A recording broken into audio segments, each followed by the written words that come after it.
All right, hello, hello. How's it going, viewers? Welcome. How's it going, Mahad? Welcome to the stream.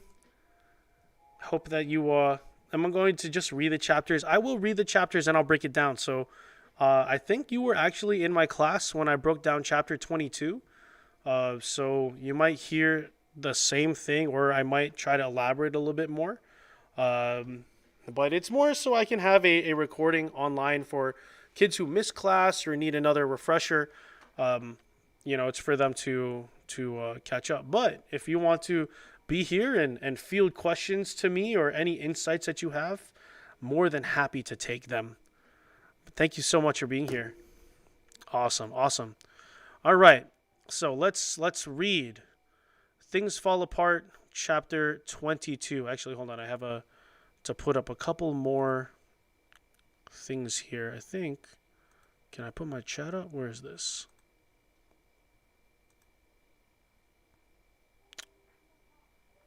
Sorry, give me a second. I want to make sure that people who are tuning into the stream can see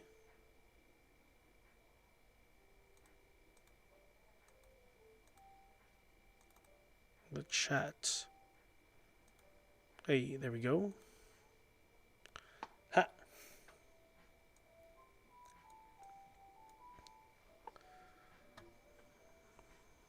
There we go. All right, let's begin. All right, chapter 22. Mr. Brown's successor was the Reverend James Smith, and he was a different kind of man. He condemned openly the policy, Mr. Brown's policy of compromise and accommodation. He saw things as black and white, and black was evil. He saw the world as a battlefield in which the children of light were locked in mortal conflict with the sons of darkness. He spoke in his sermons about sheep and goats and about wheat and tares.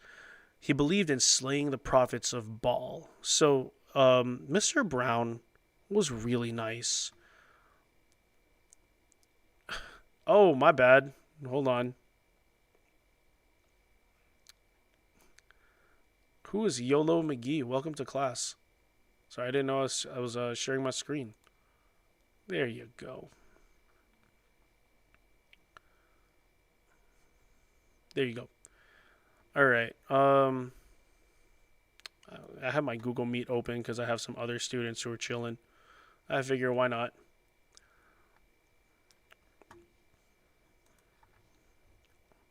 Sorry to the students who are actually listening to my stream. Okay, so Mr. Brown is a really nice guy. The analogies that I would think is like me, you know. I wouldn't say I'm necessarily the nicest guy, but all of my students are used to be my now. Like you're used to how I run things in my classroom and how I do my lessons. But imagine that I leave my classroom for whatever reason, maybe like there's an emergency in the family or I get sick, and you get a substitute teacher for the rest of the year. And that substitute teacher is absolutely wild. They have these crazy ideas of what a good student is and what a bad student is. And, they don't agree with my policies and the way that I run things in my classroom. So anything that my students do that they're used to doing are now bad, and they're not used to being seen as bad students. So that's what happens when Reverend James Smith shows up. Mr. Smith was greatly distressed by the ignorance with which many of his flock showed, even in times in such things as the Trinity and the sacraments. It only showed that they were seeds sown on a rocky soil. Mr. Brown had thought of nothing but numbers. He should have known that the kingdom of God did not depend on large crowds. Our Lord himself stressed the importance of fewness. Narrow is the way and few the number. To fill the Lord's holy temple with an idolatrous crowd clamoring for signs was a folly of everlasting consequence. Our Lord used the whip only once in his life, to drive the crowd away from his church. Within a few weeks of his arrival in Umofia, Mr. Smith suspended a young woman from the church for pouring new wine into old bottles. This woman had allowed her heathen husband to mutilate her dead child. Okay, first off, how long will the stream be? I'm going to say, I'll give it 30 minutes, I hope. So first off, this woman, who's part of the church, is just trying to recycle, reuse the same bottles. You pour the new wine into old bottles, that's fine.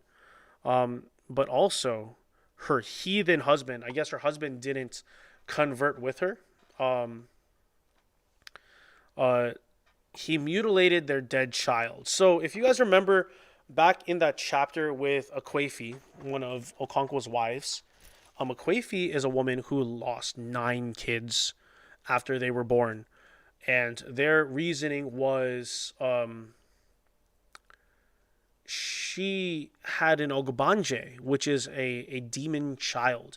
And this demon child would come back into the womb and be born again, die, come back into the womb, be born again, and repeat that cycle just to cause the mother misery.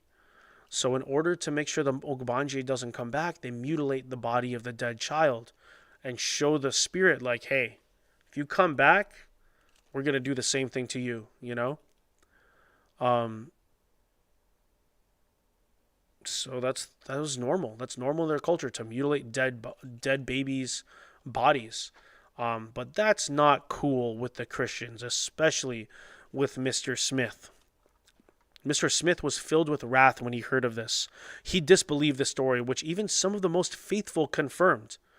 The story of really evil children who were not deterred by mutilation, but came back with all the scars.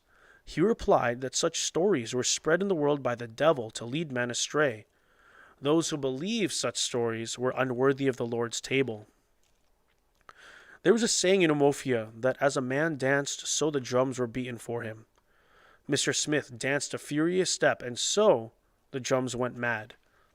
The overzealous converts who had smarted under Mr. Brown's restraining hand now flourished in full favor. One of them was Enoch, the son of the snake priest, who was believed to have killed and eaten the sacred python. Enoch's devotion to the new faith had seemed so much greater than Mr. Brown's that the villagers called him the outsider who wept louder than the bereaved. So, again,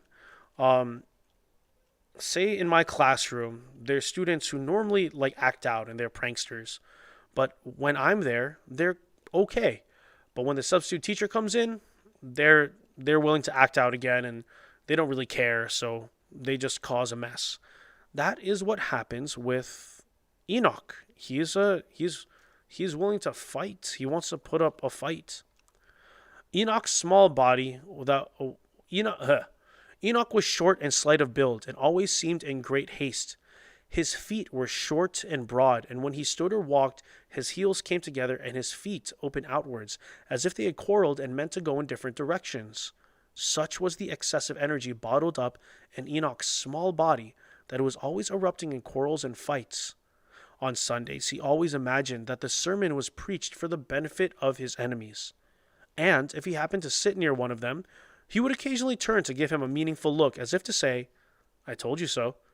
It was Enoch who touched off the great conflict between church and clan in Umofia, which had been gathering since Mr. Brown left. So now there's a big conflict, and it's because Enoch did something stupid. It happened during the annual ceremony, which was held in honor of the Earth deity. At such times, the ancestors of the clan who had been committed to Mother Earth at their death emerged again as Igugu through tiny ant holes. Remember, Igugu are like spirits become physical.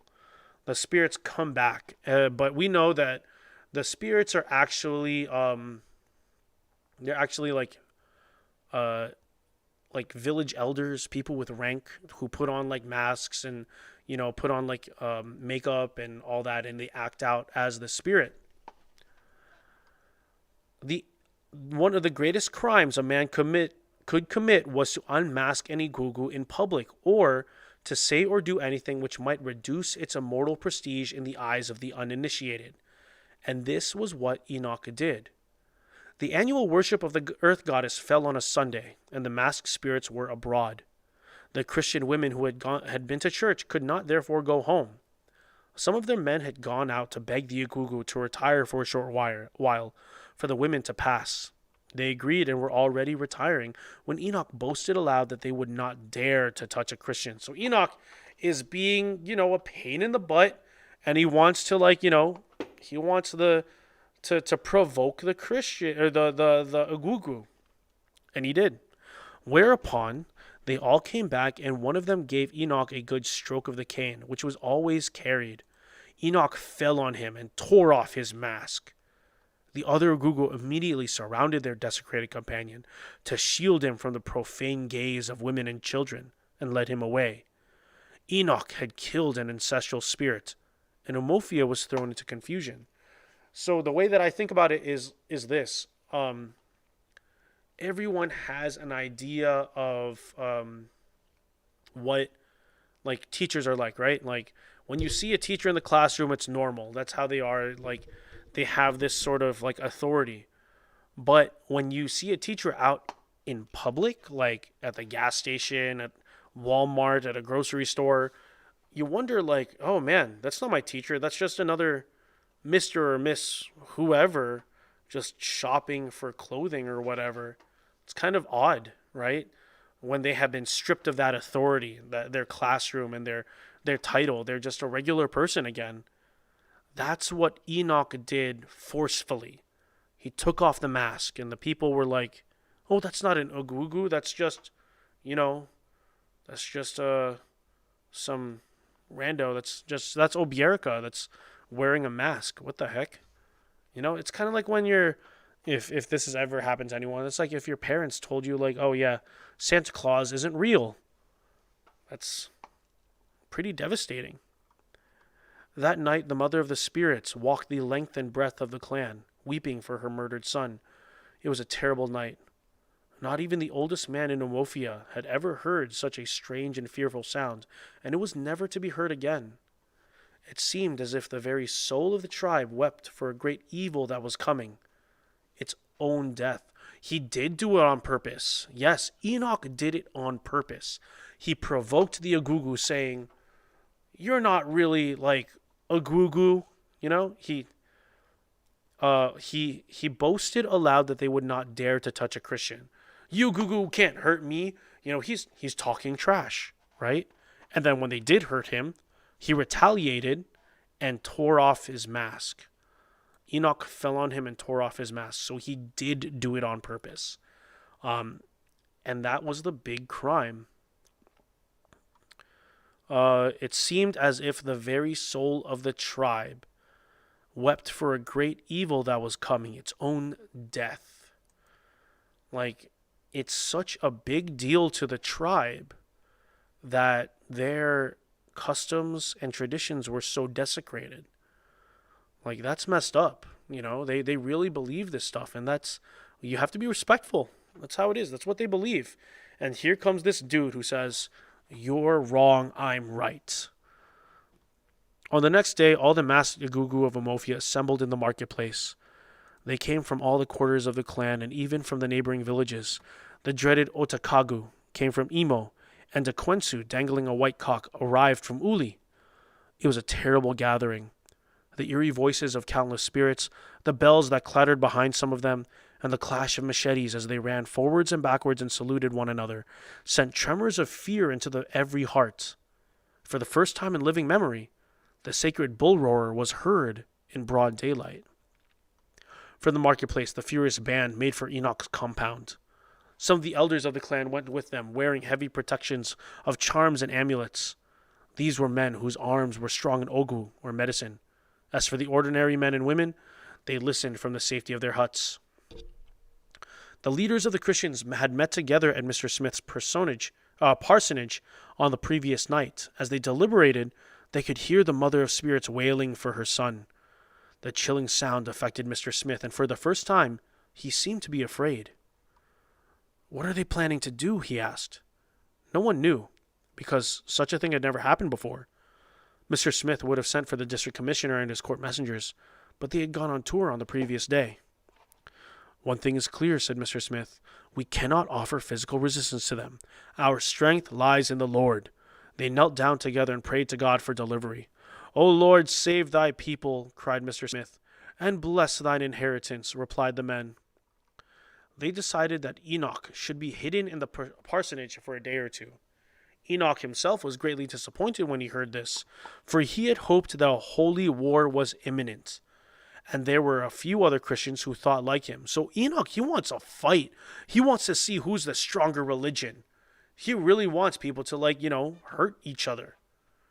But wisdom prevailed in the camp of the faithful, and many lives were thus saved. The band of Igugu moved like a furious whirlwind to Enoch's compound, and with machete and fire reduced it to a desolate heap. And from there they made for the church, intoxicated with destruction. So first, they go to Enoch's place, and they burn it to the ground. And now, they're going to go to the church.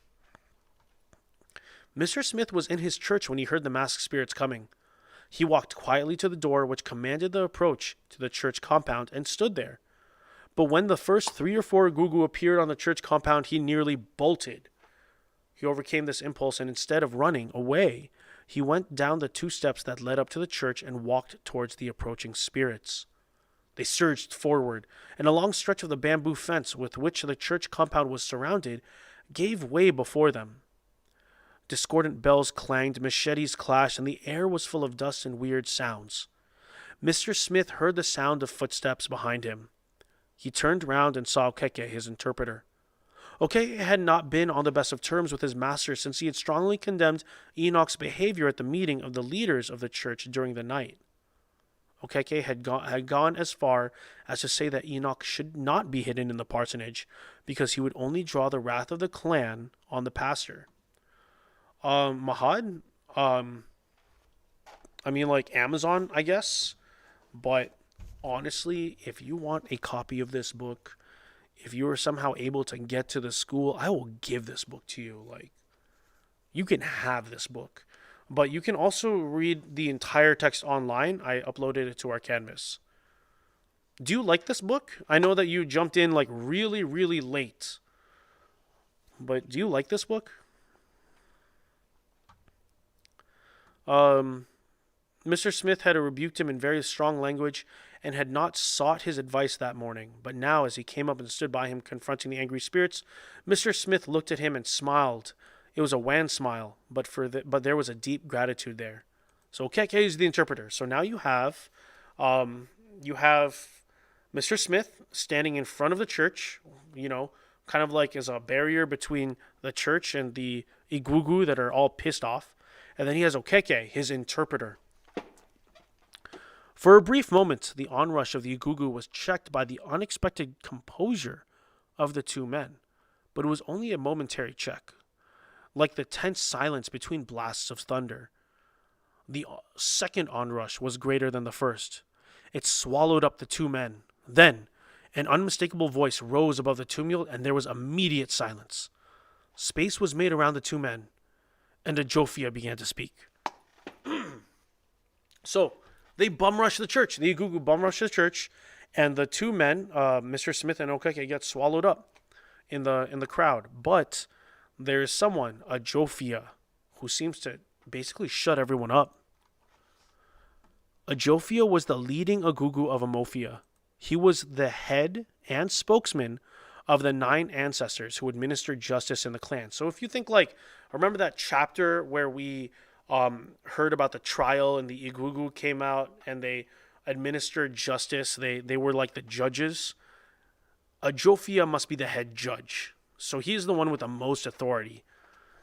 His voice was unmistakable, and so he was able to bring immediate peace to the agitated spirits. He then addressed Mr. Smith, and as he spoke, clouds of smoke rose from his head. "The body of the white man, I salute you," he said, using the language in which immortals spoke to men. "The body of the white man, do you know me?" he asked. Mr. Smith looked at his interpreter, but Okeke, who is a native of distant Umuru, was also at a loss. Remember, Umuru is a faraway village on the coast of Africa. They don't speak the same language.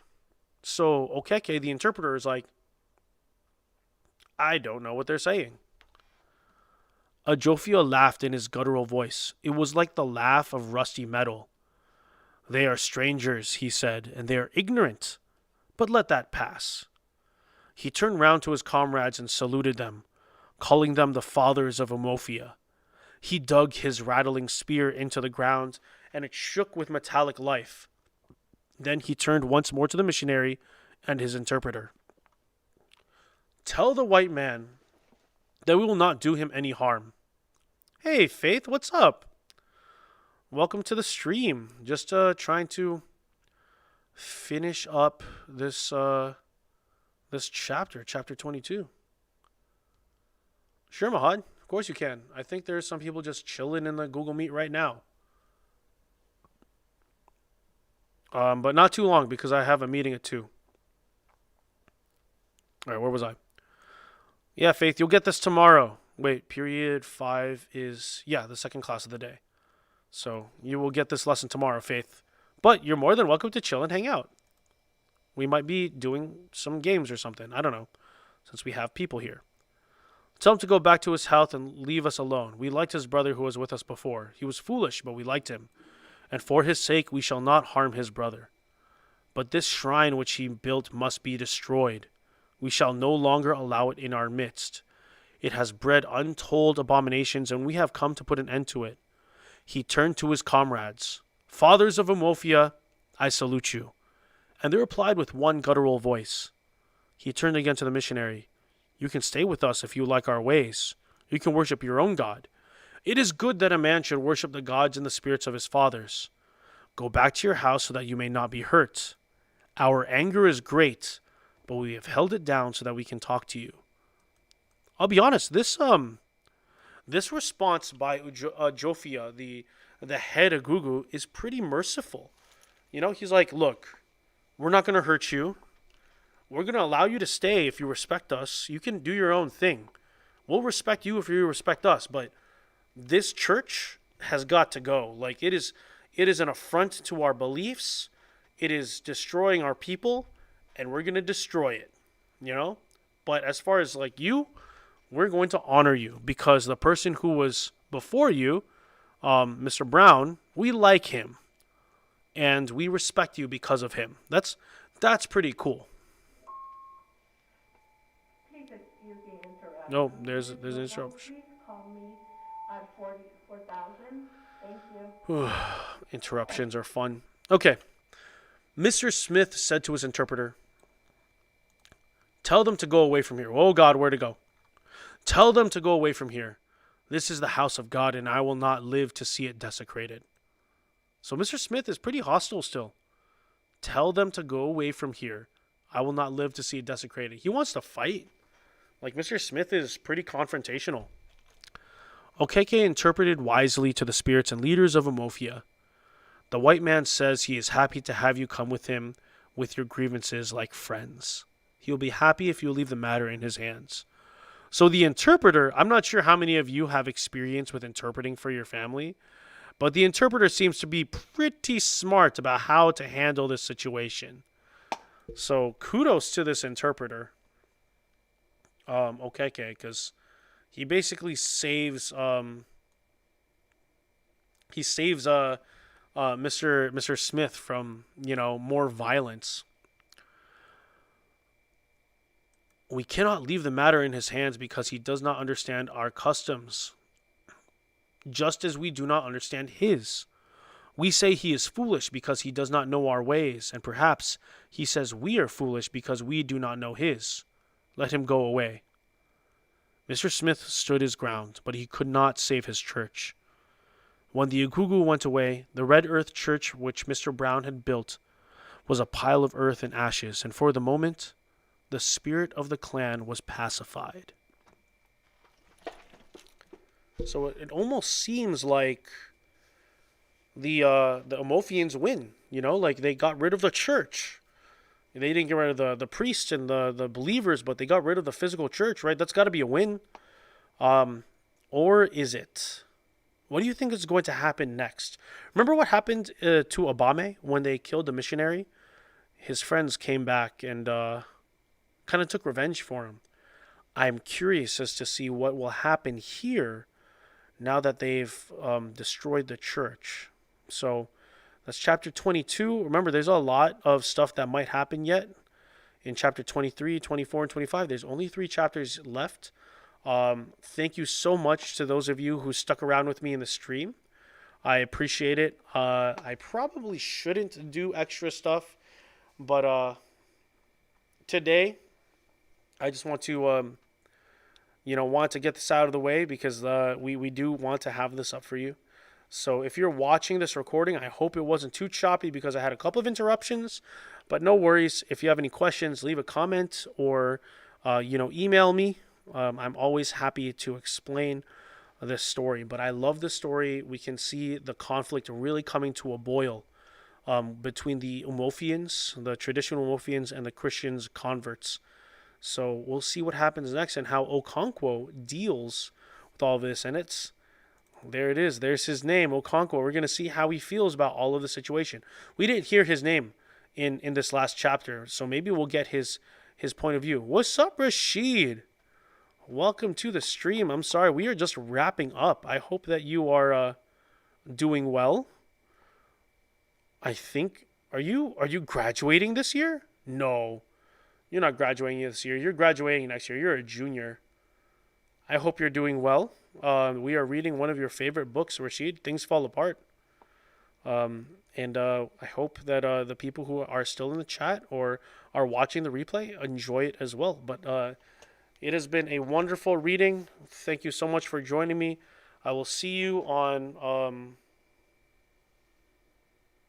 let's go with Wednesday. On Wednesday, I will be doing another read. Mahad, if we stay on track, if we do chapter 23 this week, we might be able to hit chapter 24 and 25 next week, and we might be able to finish the book, and I'll be able to explain your projects, what I want you to be able to finish, because we have about a month, exactly a month, because the last day of school is May 26th. From today, April 26th, we have exactly a month to finish school, and that includes a couple of assignments in regards to this book or in regards to culture.